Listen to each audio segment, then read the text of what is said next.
Hi, my name's Rick from Marinva Models. We're a DJI dealer from the UK, and this is our construction video of the new F450 Flamewheel powered by the new E300 propulsion system. Right, we'll just take a look inside the box. Now, with all our Flamewheel packages, you'll get a paper guide, and on this you'll have things like links to the DJI website so you can download the manual, a whole pile of do's and don'ts, links to the various Facebook groups, RC groups, etc., and of course all of our support details there, including the email support number, which goes up to 10:30 at night, 7 days a week. On the flip side of it, we also have extract for the CAA Air Navigation Order. This just gives you basic guidelines on where and where not to fly your small UAV aircraft, so definitely worth a look. It doesn't just apply to people that do it commercially, it applies to all of us, hobbyists included. Now, one of the main differences between this and the previous F450 kit is this one comes with the E300 propulsion system. The main differences is that it's a more efficient system. DJI claim that it'll be about 15 to 20% more efficient. One of the main differences is the motors and the speed controllers. Now, if I just open this packet up, the motors are actually all marked. You can see on that one it's actually marked clockwise because you get 2 clockwise and 2 counterclockwise motors. The motors are actually marked on the sides of the cans as well. I don't know if you can see that. You get the wee markers to tell you which way it's going to go, and these will correspond with a propeller. Now, to identify the motor to the prop, you'll notice on the top of the motor, just twist that around, there's a wee dimple in it. Now you have a black motor and a silver motor. Now colour wise they're all the same, but the one with the dimple in it is a black motor, so that goes with the black prop. Now these are all self-tightening, so it's like the DJI Phantom 2, the later Phantom 1s, the Vision and the Vision Plus. You actually have a self-tightening propeller. So unlike the original Flamewheel, where you could just basically mount any motor on any arm and then later on just put the corresponding prop onto the motor, with this one, because the motors are handed to the props or matched to the props, you really need to sort this out right at the start. Now it's all self-tightening, so you just place it on and basically just spin it down backwards. You don't need to tighten it up because when the motor rotates it automatically keeps the prop tight. In fact, it's a good idea not to tighten them up, because if you store your Flamewheel in a box that you need to take the props off, you just simply spin the prop the other way and basically off it comes. Now, as the construction is ever so slightly different from the normal Flamewheel, the best thing to do is to lay all your motors and propellers out first. So basically we have, there's that one, and then we have a counterclockwise one. Now on the top of the counterclockwise propeller there's no dimple, and that basically means that it corresponds to a silver hubbed prop. So that basically just go on like that. Again, just spin it down, no tightening required. So you have another one.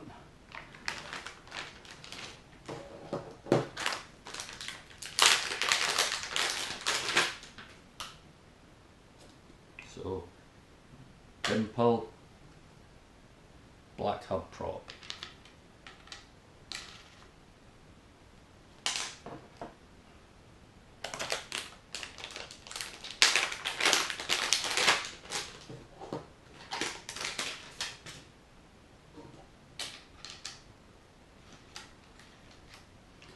There we go. Now, the reason I put these on first is it does make life a bit easier for identification later on. Now, the other thing I'll look at is the new speed controllers. Now, again, the main difference with these is these are actually 15 amp speedos. Because the propulsion unit is so much more efficient, it doesn't require the same amount of juice out of the speedos. Now, the odd thing is the speedos are actually the same size as the older opto speed controllers, which were 30 amp. The main difference is that where before you had 2 power cables coming out of the speed controller, this has a single coaxial cable with basically like that. I think it may be just to do with like maybe suppression. It might be a bit simpler. The Phantom 2 speeders are done exactly the same way. You've got like a single cable and then it splits into two at the end. So that's one of the other sort of main differences. But I'll put these aside for now because we're not going to need these just yet. Now the kit is supplied with two sets of arms. So you've got red arms, which generally the way that DJI do it is these are the front.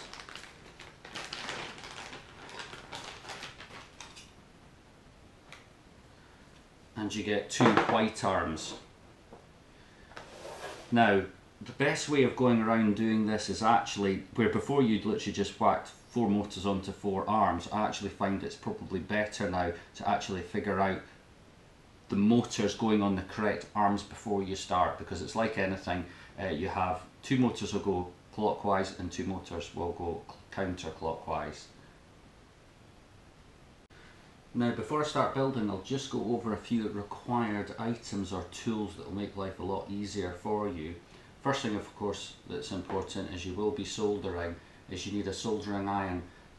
A 40-watt soldering iron will be more than enough for this job, but if you don't have a decent soldering iron, either get somebody to solder it for you or go and pick one up. You can pick them up out of Maplin, places like that for very reasonable prices. Definitely worth getting a good one. Of course you'll need some good multi-core solder, so pick up some of that. You'll also need tie wraps.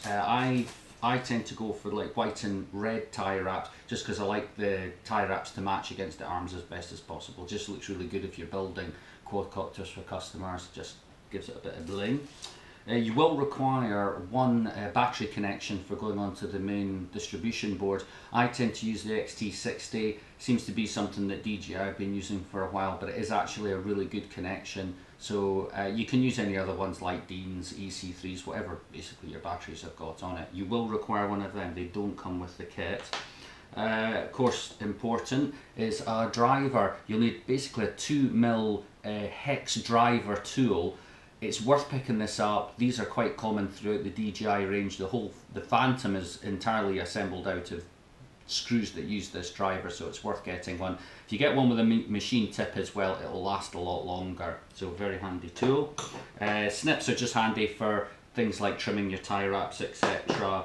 Scalpel knife, handy for just paring wires back for soldering or cutting, etc.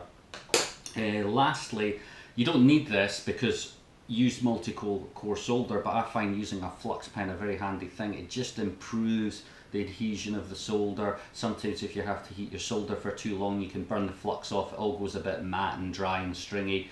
Basically dab some of that on. If you're going to be doing a bit of soldering, worth picking one up. They're not overly cheap, but definitely well worth it, and they last for absolutely ages. Now in this particular package, this is one of the most popular packages we do, and this will come with the DJI Naza Light flight controller. We'll come back to this when we start on the soldering. The set also includes a set of the DJI extended undercarriage. These are handy things to have. It just lifts the body of the quadcopter off the ground and just basically just stops the belly of the model just sitting in the grass if you're on grass or if you're in rough terrain. Or in fact, if you've actually fitted a gimbal on, it'll help take care of that as well. Other parts of the kit, of course, you get is the main distribution boards. There's 2 of these in here. You've got an upper and lower deck. Just pull them out. So you have the lower deck. Now this has it's an integrated circuit board, so you'll basically be soldering your speed controllers onto here, and the battery connection will be going onto here. It keeps everything really nice and clean. So that's the lower side of it, that is the top side of it, and this is where the arms will attach to. That's your upper deck. Nothing fancy on that, just an upper deck. Again, that's where the arms will be screwing onto. Of course, you get 2 bags of screws, 2 different sizes. These 2 different ones will basically be, well, one does the Flamewheel's arms and one does the Flamewheel's motors. So I have 2 packs of those. And finally, into this little accessory pack, you get a set of double-sided Velcro. That's basically for sticking the battery onto the top deck. You do also get a Velcro strap there for holding the battery on. So between the two of them, they keep the battery all nice and secure, especially if you're running something like a 5 amp battery, which is quite big. And of course you get your, that's basically the power connection, which is where your battery connection will come into. That'll be getting soldered onto that. And you've got a tool, although you don't really need this tool, but maybe if you have a bit of a bump or a tip over and the propellers tighten right up, you can use that, basically that tool for gripping the motor. Don't use pliers on your motors, they are made of aluminium and you will destroy them. And you just hook that on, turn the prop back against its rotation, and it will just pop straight off. So first thing we're going to do is we're going to mount the motors onto the arms. So we're also going to need a screwdriver. I'll start with the front arm, so I'll move them all out of the way. And these out of the way. We won't be needing these just now. So now the way it works with on DJI, they number all the motors, and the way it basically works is this is motor 1, this is motor 2, and then back here you'll have your white arms with motor 3 and motor 4. Now the motors on the DJI are handed in rotation. Now I don't know if you'll be able to see this properly, but if I show you this little diagram on my phone, just lift it up there, you'll see basically which way they're meant to rotate. So you can see the two front motors are like turning in on themselves. Now this is exactly the same as on the DJI Phantom.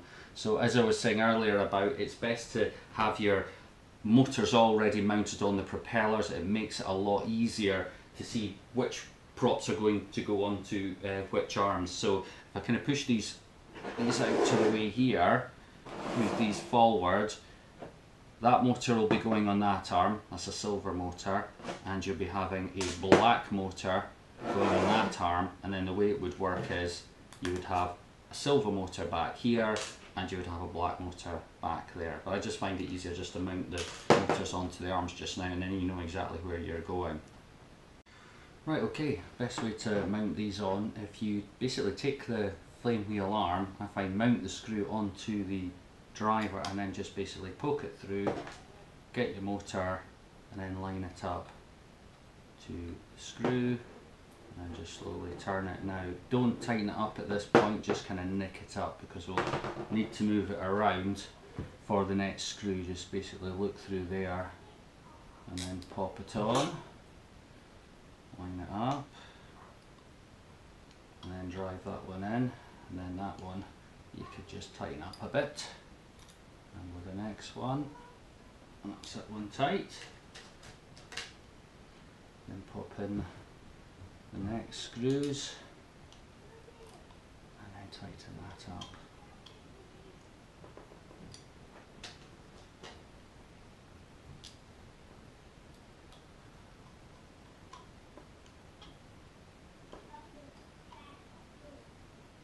There we go.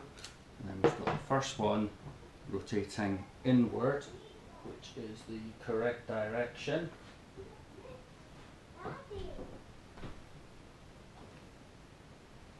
Right, next one we will do is the other one. I'll not show you them all going together because they all go in together exactly the same way, so just pop your screw on there, then the motor, just put that through, line it up with the motor, hold this, that's it, locked in, oops, back out again,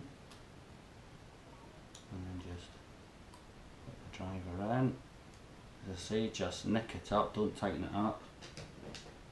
Then you can basically just manoeuvre the arm so you can see through and then pop the other screw in. And as I say, on that one, because now you've got all the screws lined up, you can't actually tighten them up. Just popping in the other screws, whoops, and pop that one in there,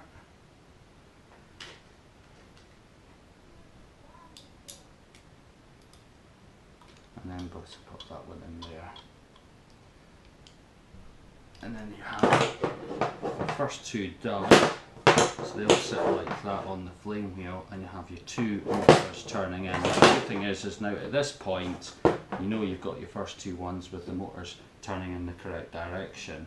Okay, for this bit I've actually zoomed the camera in a bit, it'll just make it a little bit easier for you to see. So the first thing we need to start with is the bottom deck. Now, as I said earlier, I do use a flux pen, just improves the adhesion. So just give me a dab of that on each plate. As I say, if you haven't got this, it doesn't really matter, but just gives you a bit extra stick. And now we're just going to tin the bottom deck. So that will be clean before we start. Just clean tip. You just tin on this wee dod, a nice wee ball like that, covering the brass plate, like that.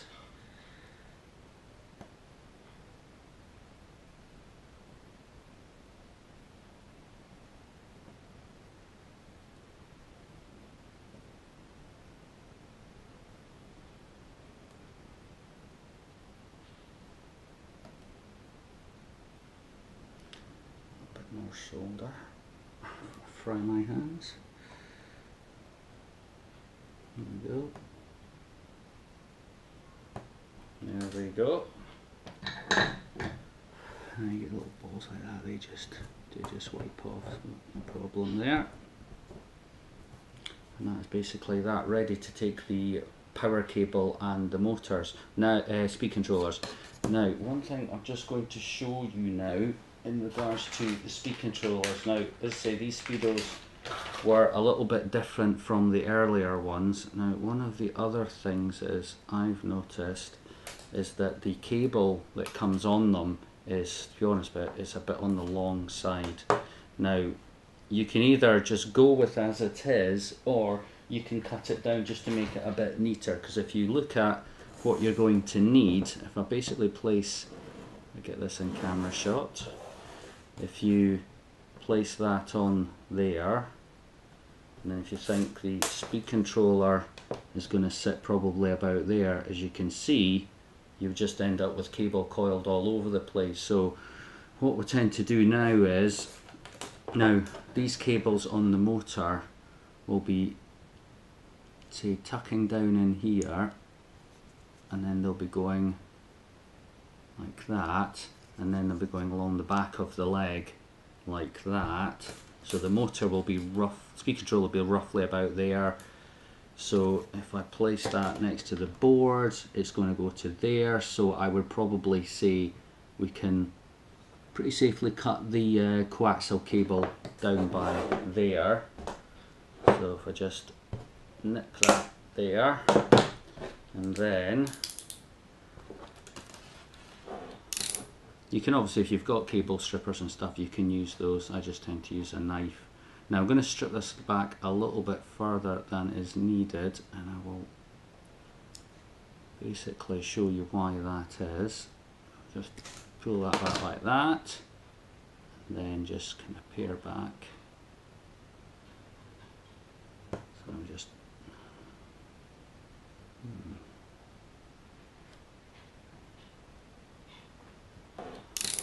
you can obviously, if you've got cable strippers and stuff, you can use those. I just tend to use a knife. Now I'm going to strip this back a little bit further than is needed, and I will basically show you why that is. Just pull that back like that. Move it all to the side. It's just using like a small sort of sharp screwdriver, and then just getting in there and just teasing it out. Just pull that out there.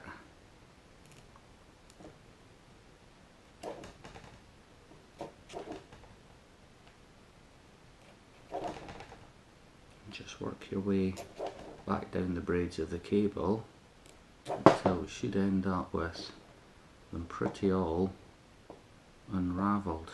And we can just pick that bit out like that, and then just pull them all to the side like that. and just twist that round like that to coil them up, and then just pare that back slightly, and basically that, like the others, is ready for soldering, trimming and cutting. Right, so you want to basically end up with a connection looking a bit like that. So when it goes on, it can go on like that. So what we need to do, if we just pare back that bit there,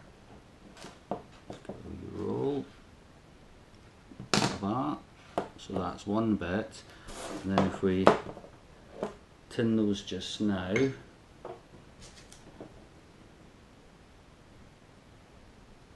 tin there. Now on this one I'm going to tin the whole thing, but we're actually going to trim that down. It just doesn't need to be as long as that back there, because obviously that's all exposed cable, so we want to keep that to a minimum. So we're going to cut that down, say by about that, and then the plan is you're going to end up putting it on like that.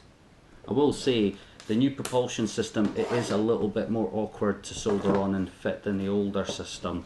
Obviously DJI felt the need to do this. Why they have, I'm not entirely sure. But with the twin wires that they had before, it was basically easier. So obviously looking at positive and negative, obviously positive to the red wire. Get this the wrong way around and you will blow your lower deck, and they're not cheap, so best get it right first time round. So if I just basically heat a bit of that and just heat the job, then the cable, in she goes, and then again with that one, heat the job and the cable, and in she goes. So there's basically that one all nicely done. If I hold that up to you, that one's already going on, so no problems there. Now before soldering on the power cables, the best thing to do is actually to mount the battery connector onto the supplied power cable. Just move that to the side and then bring in our helping hands. Best thing to do is just clamp the cables in like that. Shove it in the jaws, pull them apart a bit, and then we can tin the wire first. It does come pre-tinned, but always a good idea to go over it again. There we go. That. And then we need to pre-solder the battery connection itself.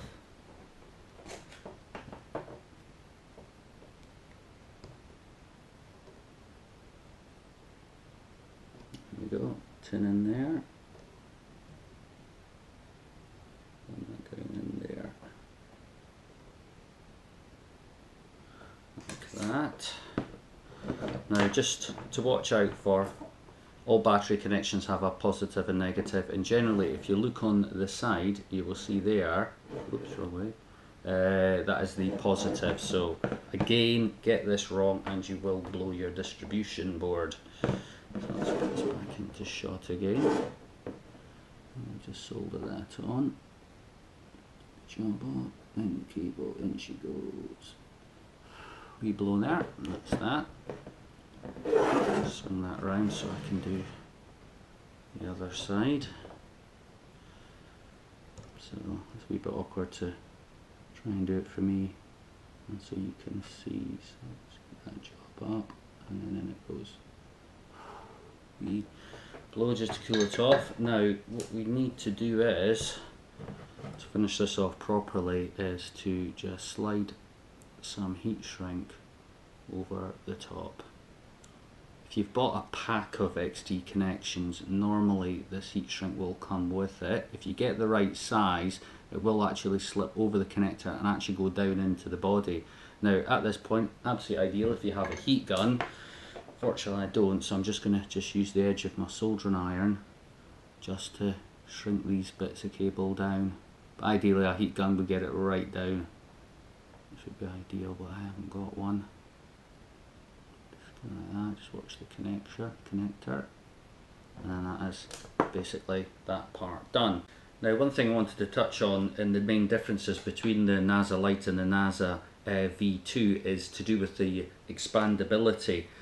Now, the Naza V2 has the PMU unit for powering the main flight controller, but one of the other main differences is that it has the CAN bus connections in it, and this is what makes it a bit more different from the Light, which doesn't have these. Now, what these are for is for connecting in other DJI specific parts like the Zemu's gimbal, the iOS-D mini on-screen display, things like that, the 2.4 gig data uplink ground station, all plug into these ports because this port basically relays information and power to all these accessories. The Light doesn't have these, so for example, if you've got a Light and you want to fit things like gimbals onto them, you have to use aftermarket products rather than the actual DJI branded one. So that's one of the main differences. There are other differences in the software that you use to update the flight controller. There's a little bit more going on, but the Naza Light is still a very good controller. It is a lot cheaper and still probably our most popular one, but just something to keep in mind if you're thinking about expansion later on. Just think how you're going to expand your flame wheel. Okay, now that you've got your speed controllers soldered onto the distribution board, the next stage is now to fit the LED power unit. Now you have a choice whether you're using the Naza V2 or the Naza Light flight controller. This is the Naza Light LED power unit in one. So that's a small LED indicator that will give you all your sort of flight status, etc. Now on the Naza V2 it's done slightly different. This is the PMU, which is basically the power management unit. It has a separate LED module on the Naza V2 which plugs directly into the flight controller. So depending on which one you'll be fitting, it would depend on which one you'd be soldering on. So if you're going to be using the Naza V2, you'll be using the PMU unit, which will get soldered onto there along with the battery connection.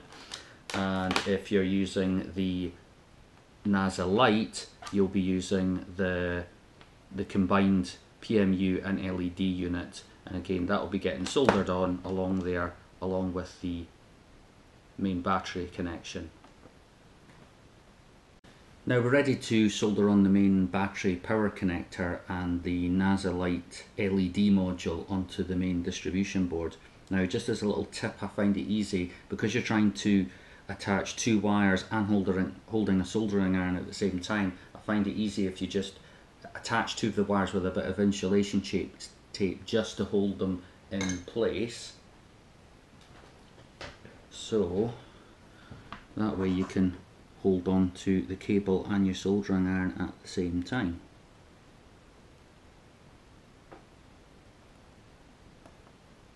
Just blends in nicely there. And the other one. Now if you need to add a little bit of solder onto this, then do so.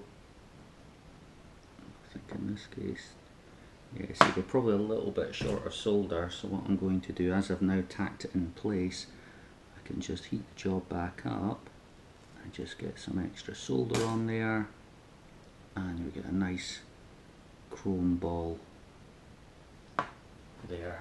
And now you can remove the insulation tape. Now what you can do as well for a bit of safety, as you have an awful lot of exposed battery connections, which you can imagine if you touch something across the metal, then it would cause a catastrophic short and it'll be the end of your multi-rotor. A couple of things you can do, a couple of products that are available, is either you can get liquid electrical tape, which is just like a black goo you just daub on top of the connections, or ideally black, basically some insulation tape, basically just cut to size, can be stuck over the terminals, basically like that. Obviously you would use black because it would look a lot better, but just a little bit of tape trimmed to size over the connection, and that way if something touched on it, it wouldn't be a problem. So I'll just remove that now because I will come back to that at a later point. So we're going to need our 2mm Allen driver. and we'll attach the first arm. So this is the front right arm.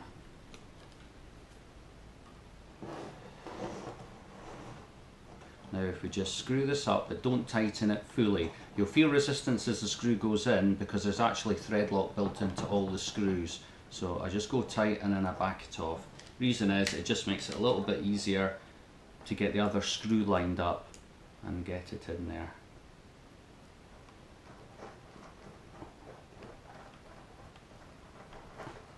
And then this one can be tightened the whole way. And then we just retighten the other screw. And that is the front right hand motor arm fitted with the silver prop center.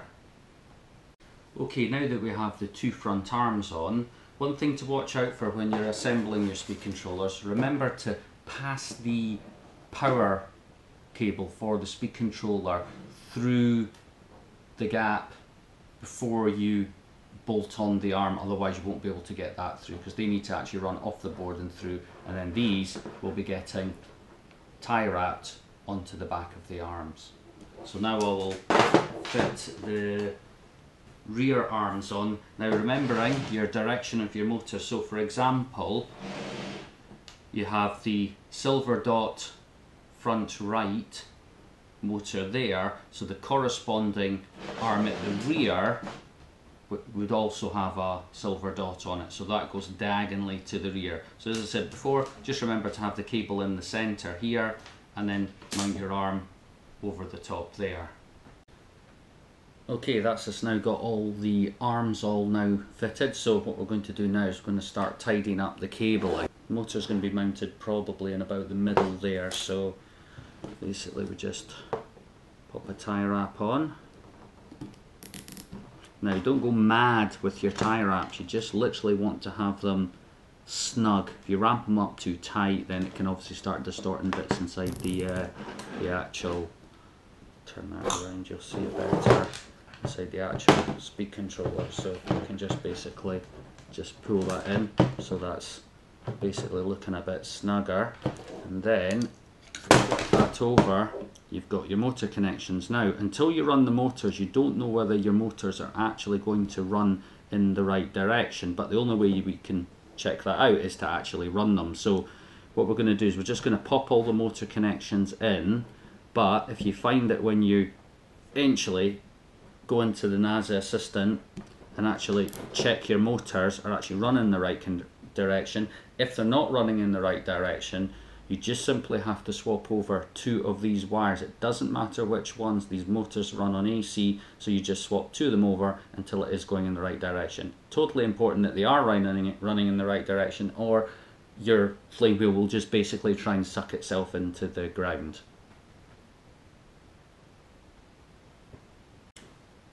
Okay, now that we have all the speed controllers mounted, it's now time to mount the actual LED unit. Just put that over like that.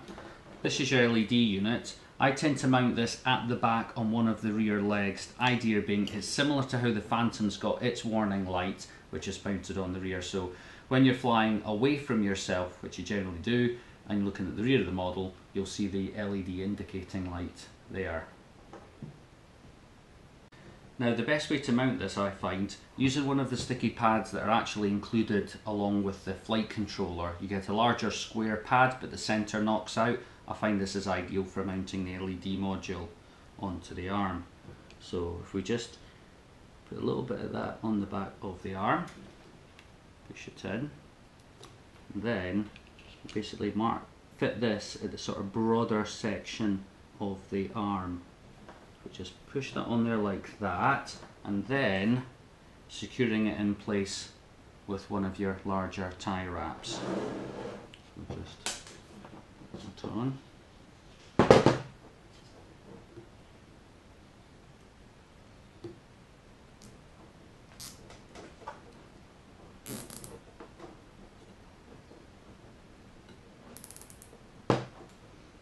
That, just make sure that the tie wrap doesn't go over the LED module, and then you will be good to go.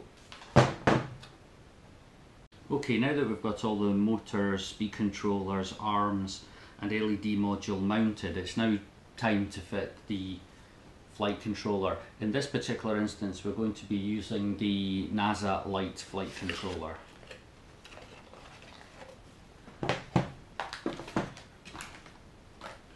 This is the part we're looking for. This is the main flight controller.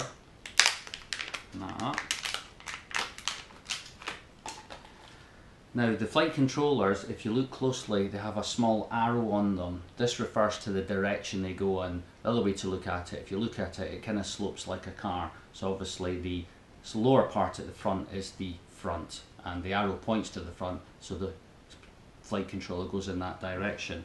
Now one other small thing to notice, you'll notice a fine line that runs through the centre of the flight controller. That is actually the centre line of the flight controller rather than the actual middle of the unit. Although it's only off ever so slightly, it's just if you want to tick all the boxes, we are going to be lining it up using that line there. Now, multi-rotors have a balance point in them, just like a model aircraft, which is basically right in the middle. So if you can have imaginarily line that way and imaginarily line that way, and that is what we're going to align that arrow and that line with. Now, if you go into your pack with the flight controller, you'll find the sticky pads. So the first thing we do is just pop the centre out of that one. That's the one you used to stick on the LED module earlier. And then we just peel off the backing and stick this onto the flight controller. Now that it's ready to go in, the way to actually look at it, if you look at the sort of lines on the base plate, so that line there would be the centre line of this line here. So if we just peel that back and then do your absolute best to line this up correctly.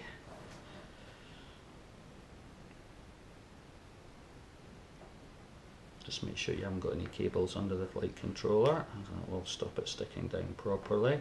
So that's pretty much right on bang in the centre, and the arrow is pretty much centred along there. So we'll just push that down, and that's it, firmly mounted.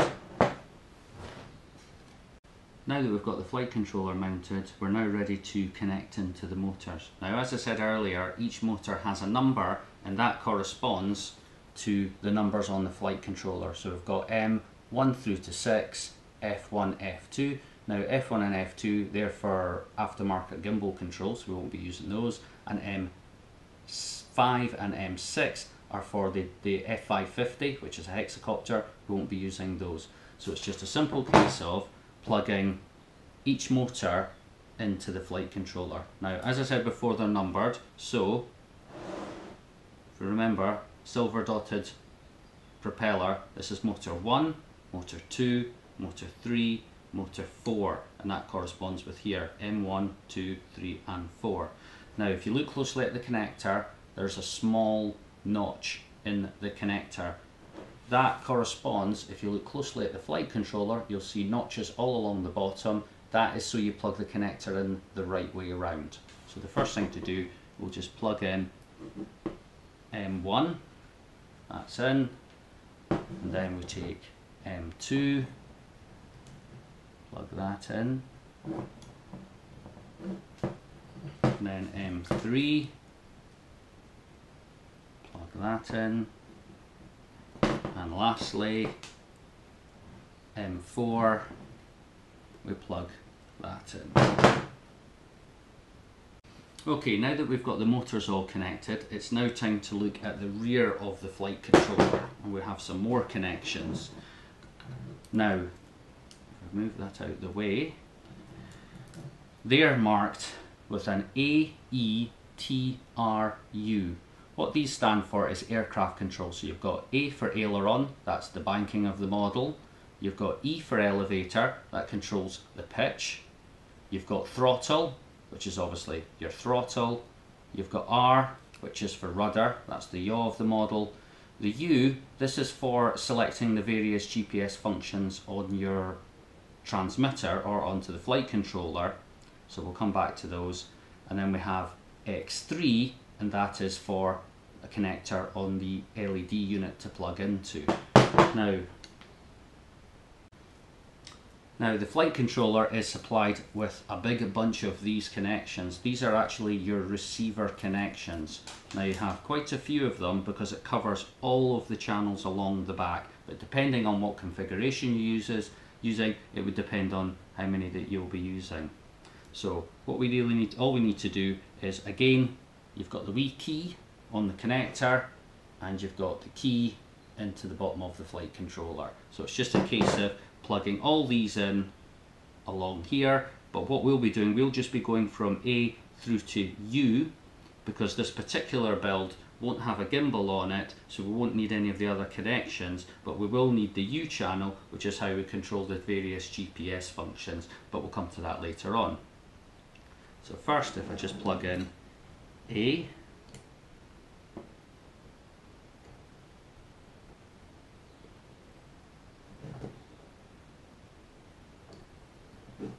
that's A in, and the next one, which is E, which is elevator.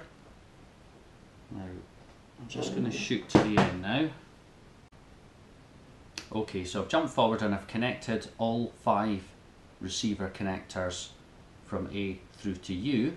Now the other 2 are inhabited by these. So the first one we have, if you notice out of the LED module, you'll have 2 connections. One is much bigger than the other, so you can't really get this the wrong way around.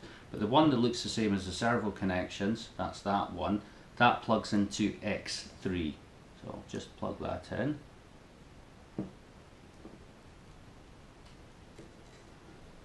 That's X3 connected.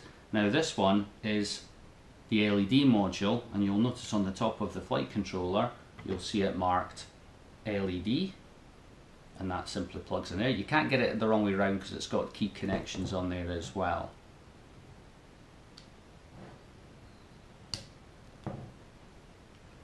And that's that all connected. Okay, now just to finish things off, I've tidied all the cables up. So basically just using some spare tie wraps, you can tidy your cables up. You can kind of roughly see where I've put a lot of the cables. These ones here, which are the servo ones, I've just left loose because obviously they'll be getting tucked away when we actually install the receiver on a later part of this video. Now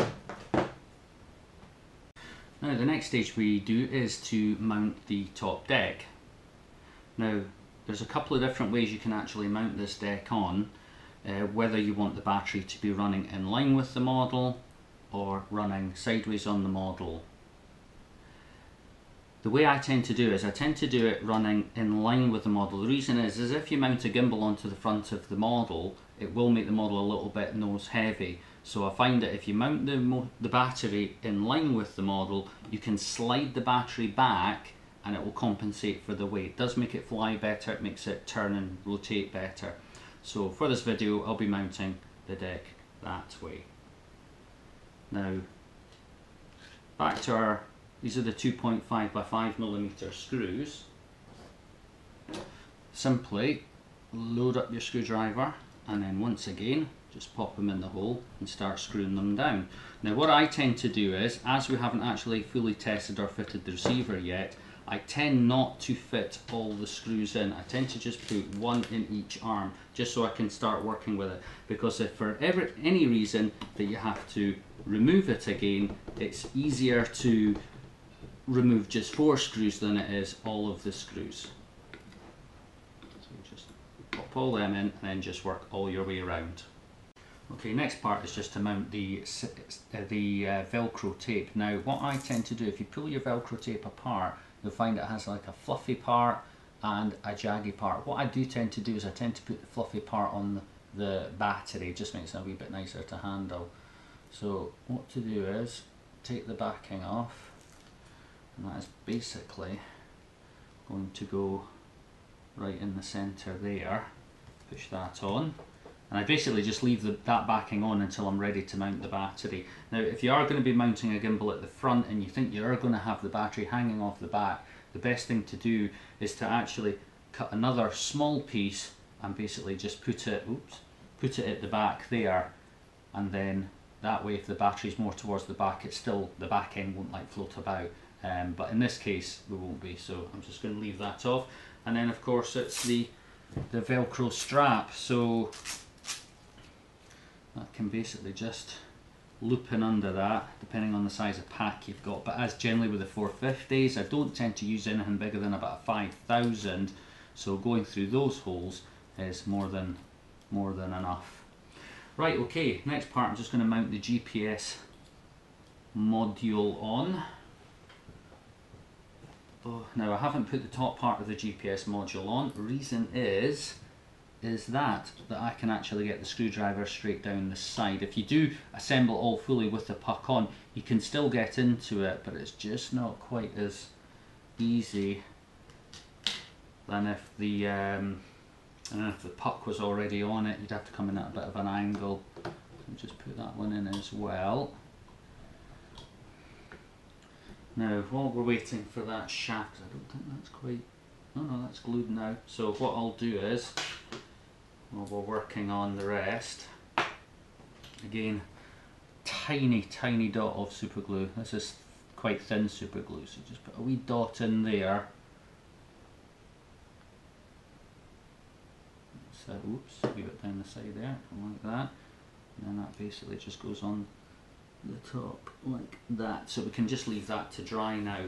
Now coming back to the GPS puck, now it's quite important that the puck goes on the right way. I've seen so many people basically put these on backwards. Now if you look closely, it's quite simple. You'll see the arrow. That is the front going out that way. A lot of people think it would look better going that way with the cable coming out the back, which it would, but it actually does go on the other way. So just remember that when you come to basically sticking it on. Now basically it's just a case of plugging the GPS puck into the part. Well, you'll see the two connections. One's got the LED module already in it and the other one is open, so that basically just plugs in there. You might want to do this before you put the top deck on. It probably would have been a bit easier, but it's quite easy. That plugs in there. You've got all your servo connections all still out the back because that's where the receiver is going on, and you can either use Velcro to hold it on, a Velcro strap to hold it on, it's up to you. And then basically that is where that will be going on as soon as that is dry. Okay, that's me finished tidying up the GPS puck. So you see what I've done here. I've ran the GPS cable down the back of the shaft, just secured it with some tie wraps, coiled up there, attached it to the arm there with a tie wrap, another tie wrap there, and then of course basically plugged in. Now a lot of people ask on the internet what this is for. Now to be honest with you, it's not entirely clear. I believe what it is actually meant for is these little sticky stripes are meant for actually attaching that cable in, because they come off individually, and I think it's for attaching that. Other people say it's for sticking across there so you've got a better line so you can make sure that that is straight or not. Honestly, I'm not really sure. I do not tend to use them, and I just tend to use my tie wraps on there. So that is basically your flame wheel now finished and assembled. The next step is basically installing the radio. Now there are lots of videos already on the internet in regards to installing the radio into flame wheels, because as you can imagine, every different computer radio set would have a different way of programming the menu to make it fit or work with the Naza Light controller, so you can certainly check all those videos out. What I'll do, just for frame of reference, I'll do a second video and I will show you it with fitting in DJI's DT7 radio. Now the reason I'll use this one is because the DT7 radio, this is exactly the same transmitter you get in a Phantom, regardless of the version of it. It's the same DT7 2.4 gig radio.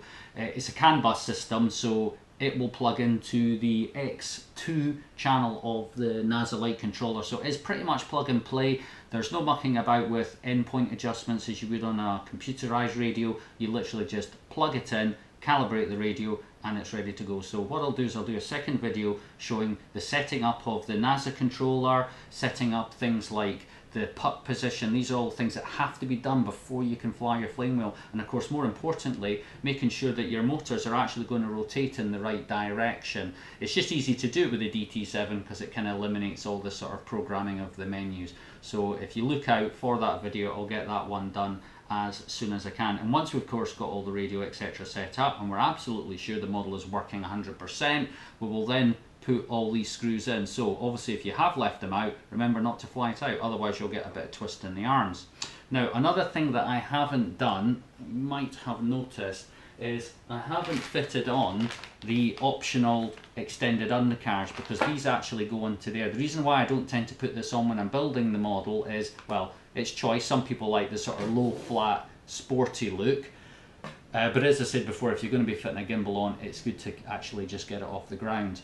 These come, they don't normally come with the flame wheel, but we include them in all our packages free of charge. But if you have got a flame wheel and you want to get a set of these undercarriages, you can buy them from either our eBay shop or our proper website. I'll post all the links in the comment section. But basically, once you've got it all assembled and you're ready to rock, to fit these arms on, you just have to remove these screws again, and then the arm basically will just come out there. So if you look out for the part 2 of this video, I'll get it done as soon as I can, as well as I'll be bringing out a lot more other videos because we do an awful lot with the shop. We do an awful lot of conversions and building for customers. We do a lot of retrofitting to the Phantoms etc, and this involves an awful lot of taking the Phantom apart, putting custom cabling in and all sorts of setups. So although we've been doing all this for years already, it's probably a good idea that I'll just show you how to do it, and it just makes life a little bit easier, because when we got started we did exactly the same thing. We hunted the internet, we found videos to show us how to build stuff. So by doing all these videos, it's just basically a way of basically putting a little bit back in. I will leave you to your build. I hope you enjoyed this video and I hope you find it helpful. And as I say, look out for part 2.